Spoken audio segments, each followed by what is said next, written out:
The USS John Basilone was commissioned yesterday in the Hudson River on the west side.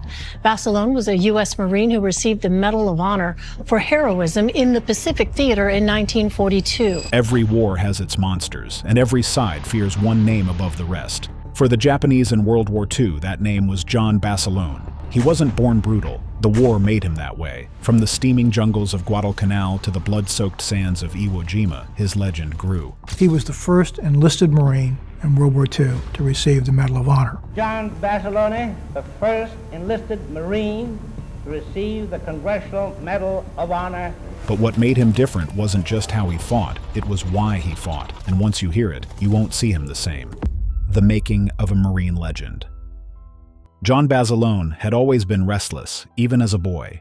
He grew up in Raritan, New Jersey, as one of 10 children, and often dreamt of something bigger. His parents, who were Italian immigrants, hoped that he would stay in school and live a simple life. But there was nothing ordinary about the boy they raised. When he turned 15, he dropped out, ready to chase whatever adventure waited beyond his hometown. While working as a caddy at a nearby country club, he would often get into conversations with golfers about his plans to see the world. Most thought it was just talk. It was not. Basilone meant every word. And before long, he proved it. In 1934, at 18 years old, Basilone joined the United States Army. It was the first real taste of adventure he had ever had. The Army sent him to the Philippines, and there he earned both skill and reputation. Fellow soldiers called him Manila John, a name that stuck after he proved himself not only as a fighter but also as a champion boxer. After 3 years, his term ended, and he returned home to live an ordinary life. He worked as a truck driver in Maryland, but it did not take long before he felt that same itch. The open road was not enough. The world was changing fast, and he could feel it pulling him back toward the battlefield.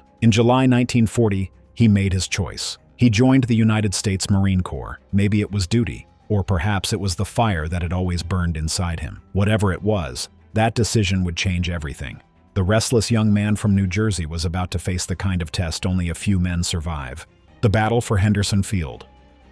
No one truly understood what was waiting on that distant island in the Pacific. The men who sailed toward it were told they would be part of something important, but no amount of training could prepare them for what they were about to face. When John Basilone joined the Marines, he thought he might see the familiar islands of the Philippines again, the place he had once served during his Army years. Instead, fate had other plans. His new journey took him straight into the heart of one of the most brutal arenas of the Second World War. After his training in Guantanamo Bay, Cuba, Basilone was sent to the 1st Marine Division. It was a unit which was destined to fight on a small, jungle-covered island called Guadalcanal.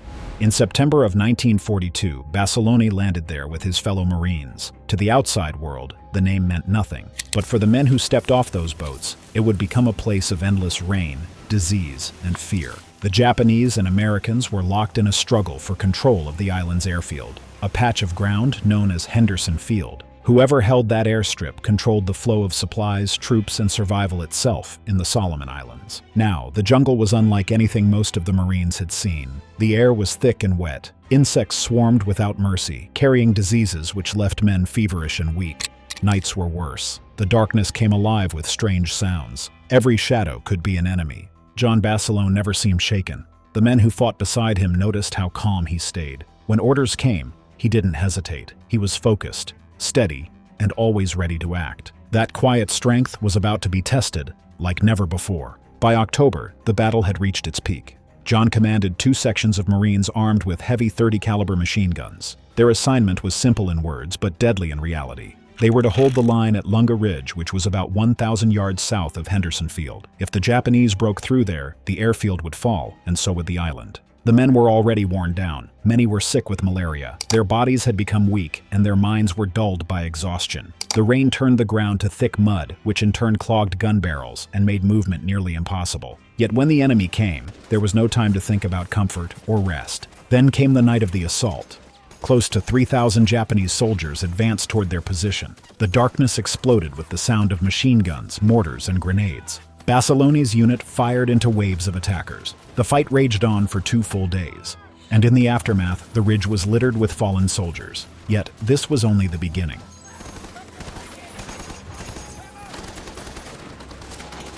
Basilone's stand on Lunga Ridge On the night of October 25, 1942, the Japanese army made their most determined move yet. They directed their full strength at the section held by John Basilone and his men. It was a mistake they would not survive. As the darkness swallowed the ridge, the enemy began to advance. Their tactics were merciless. The bodies of fallen soldiers were used as bridges so that the next wave could climb over the barbed wire and get closer to the American line. The sounds of grenades and mortars filled the air, and it shook the ground beneath the Marines. Flashes of light revealed silhouettes charging through the mud, shouting as they came. Each step brought them closer to the perimeter. John Basilone stood in the middle of it all, with his uniform soaked and his hands gripping a machine gun tightly. He gave sharp and calm orders as directed his men where to fire. Around him, explosions tore through the earth, but he remained focused. Then came the moment every soldier feared. One of the machine guns jammed. It was the worst possible time for failure, and it left a gap wide enough for the Japanese to push through. Most men would have fallen back, but Basilone was not like most men. Without hesitating, he grabbed nearly 90 pounds of ammunition and spare parts. Bullets cut the air around him as he ran 200 yards across open ground to the jammed gun. He fixed it quickly, then ran back again through the same deadly path to bring more supplies. Each time he carried more ammunition, refusing to let the line break. When Japanese soldiers got too close, he fought them with his Colt pistol and a machete. Somewhere in the chaos, he lost his gloves, which left his hands bare. Machine guns can get hot enough to melt skin, but John used his bare hands anyway, burning them severely. Still, he refused to stop as he knew that doing this would cost them everything. The fight raged on for 3 days and nights. There was no food, no sleep, and no time to think. The ridge had turned into a nightmare of smoke, blood, and noise. John's face was blackened by gunpowder, with his eyes red from exhaustion. Yet he moved with the same purpose, fixing, firing, and shouting orders through the thunder of explosions. Private Nash Phillips, one of the few men who survived beside him, later described what he saw. According to him, John had stayed at his machine gun for 3 full days, barefoot, filthy,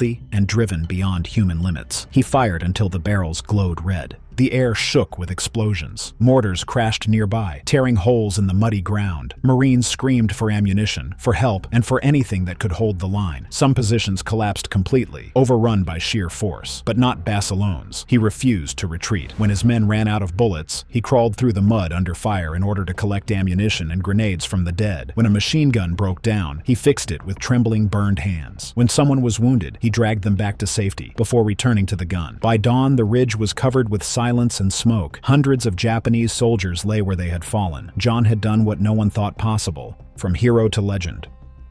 When the gunfire finally stopped, silence took over the ridge where John Basilone had made his stand, and as reinforcements reached his position, they stopped in disbelief. Of all the Marines who had fought there, only Basilone and 2 others were still standing. Everyone else had fallen, yet somehow they had held their ground. For 3 relentless days, the ridge had been consumed by chaos, and Basilone's machine guns had torn through several waves of the advancing enemy. By the end, he was credited with taking down 38 enemies, although witnesses say the number was far higher. What he achieved was beyond logic. Against all odds, one man had done the work of an entire platoon. He had kept his unit alive when every tactical rule says they should have been wiped out. When the fighting at Guadalcanal ended, word of what he had done spread round. Within weeks, the story of the Marine who refused to fall spread through every camp and command post. His name became legend long before he returned home. It wasn't just his courage that struck people. It was the way he carried himself afterward. When he was told he would be awarded the Medal of Honor, which was the highest military decoration in the country, Basilone said quietly that the medal didn't belong to him alone. He believed pieces of it belonged to the men who did not make it back from the ridge. He meant it too. That sense of humility defined him. He had fought through a nightmare which a lot would never survive. But when the spotlight turned his way, he looked uncomfortable beneath it. To Basilone, those who never came home were the true heroes. The Marine Corps, however, saw something more. They saw someone who could inspire millions across the country. So, when he returned to the United States in August 1943, his arrival became a national event. Crowds filled the streets during his homecoming parade, flags waved, cameras flashed, and bands played. People leaned out from windows just to catch a glimpse of him. Pictures of his face appeared in newspapers across the country, and next to this were headlines celebrating the man who had stood alone at Guadalcanal. John smiled for the cameras. He waved at cheering fans and shook countless hands. Also, he helped raise more than $1 million to fund the war effort. Yet beneath the applause, there was something restless in him. Fame wasn't what he wanted. The man who had survived the impossible now faced a different kind of battle, one that would test where his heart truly belonged. But where that desire would lead him next is a part of his journey few expected. Bound by duty. There are moments when fame feels heavier than war. And for John Basilone, that weight grew unbearable. He wasn't built for attention. He wasn't chasing medals or applause. All he wanted was to return to the men still fighting far from home. The Marine Corps saw things differently. They wanted to protect their hero, and so they offered him a safe post in Washington, D.C., far from the gunfire and exhaustion of the Pacific. There was talk of promotions, comfortable offices, and an officer's title. For most people, this would have been a dream: security, respect, and an easy life after so much chaos. But Basilone refused it all. He didn't care for ceremony or privilege. When asked about it, he told those around him that he was just a plain soldier who wanted to stay one. It was more than pride, it was who he was. In the early months of 1944, Basilone made a decision that left everyone stunned. He volunteered to go back into combat. Here was a man who had already fought one of the toughest battles in the Pacific. A man who had become a legend for surviving what few could. Yet he wanted to return. He wanted to face it all again. His family begged him not to. They had already watched him risk his life once. The thought of losing him now was unbearable. Friends called him brave, but they also called him reckless. Even his commanding officers urged him to stay in America by reminding him that he had already done more than enough for his country. But Basilone's answer never changed. He told his brother that life without the Marine Corps meant nothing to him. According to him, his place was out there with the men who were still fighting and dying. At first, his request was denied. The Marine Corps told him that he was needed more at home and that his name could do more for morale than his rifle ever could. But Basilone didn't give up. He made another appeal, this time directly to General Alexander Vandegrift, and that changed everything. By December 27, 1943, his wish was granted. Following this, he reported for duty at Camp Pendleton in California, where he began training new Marines. It was there that he met someone who would change his life. Her name was Lena Mae Riggy, a sergeant in the Marine Corps Women's Reserve. They grew close, and on July 10, 1944, they were married at St. Mary's Star of the Sea Church in Oceanside, California. But as the war raged on, Basilone's heart still looked west toward the Pacific. Something inside him refused to rest, and soon, that pull would send him back into the heart of battle one final time. The morning air over the Pacific was heavy with tension as ships carrying thousands of Marines moved toward a small volcanic island. Among them was John Basilone. After his request to return to active duty was finally approved, Basilone was placed with Company C, 1st Battalion, 27th Marine Regiment, 5th Marine Division. Their destination, which was a place called Iwo Jima, sat about 750 miles from Japan. Capturing it would allow American bombers to strike the Japanese homeland more easily. But there was a problem. The island had been transformed into one of the most fortified positions in the Pacific. The Japanese had spent months building tunnels, concrete bunkers, and hidden gun posts. Every inch of it was prepared for battle.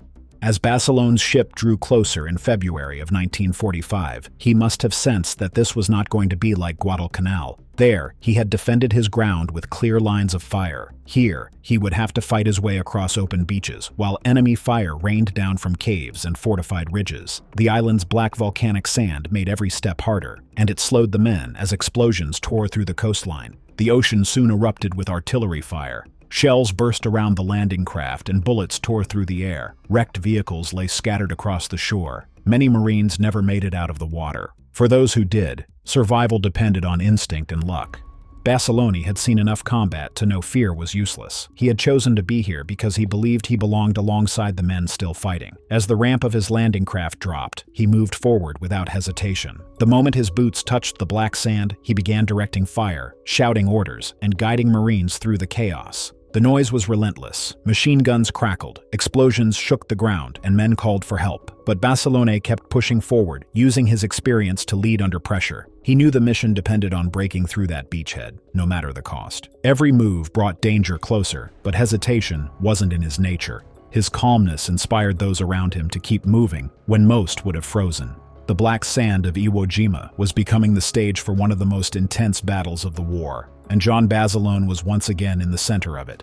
What he did next would not only shock the men beside him, but also cement his name forever in Marine Corps history. What happened in the next few minutes would change everything. The Black Beach Assault. The black sands of Iwo Jima offered no shelter, only death. Hidden Japanese soldiers in reinforced bunkers and caves unleashed a wave of bullets at the Americans pinned down on the shore.